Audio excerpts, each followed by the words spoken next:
ಓಂ ಸಾಯಿರಾಮ್.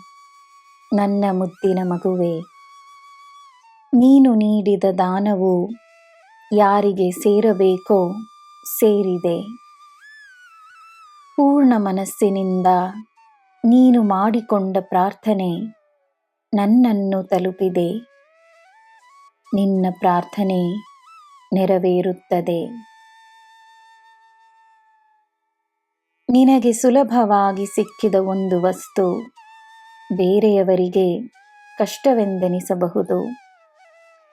ಅದೇ ರೀತಿ ನಿನಗೆ ಕಷ್ಟವೆಂದೆನಿಸುವುದು ಬೇರೆಯವರಿಗೆ ಸುಲಭವಾಗಿ ಸಿಕ್ಕಿರಬಹುದು.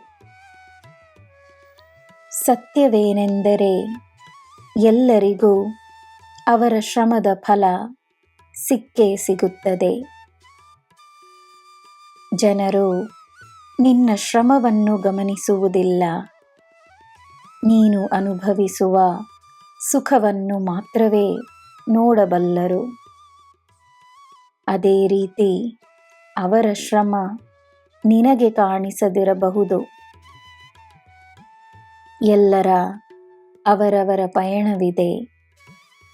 ನಿನ್ನ ಜೀವನದ ಮೇಲೆ ಮಾತ್ರವೇ ನಿನ್ನ ಗಮನವಿರಲಿ.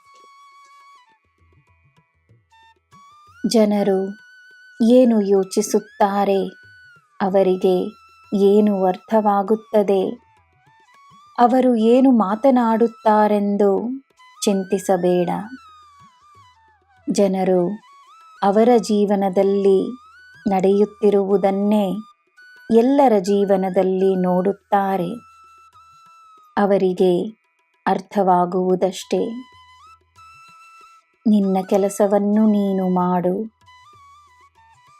ನಿನ್ನ ಭಕ್ತಿ ನಿನಗೆ ಹೊಸ ದಾರಿಯನ್ನು ತೋರಿಸುತ್ತದೆ, ಹೊಸ ಸ್ಫೂರ್ತಿಯನ್ನು ತರುತ್ತದೆ.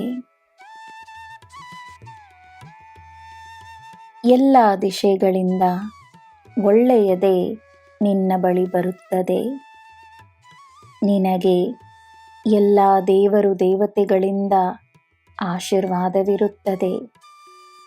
ಒಳ್ಳೆಯವರು ಬರುತ್ತಾರೆ. ನನ್ನ ಮಗುವೆ, ವ್ಯಾಯಾಮವನ್ನು ಬಿಡಬೇಡ. ನಿನ್ನ ಆರೋಗ್ಯವನ್ನು ನಾನು ನೋಡಿಕೊಳ್ಳುತ್ತೇನೆ. ನಿನಗೆ ಎಲ್ಲ ಶುಭವೇ. ಜೈ ಸಾಯಿರಾಮ್.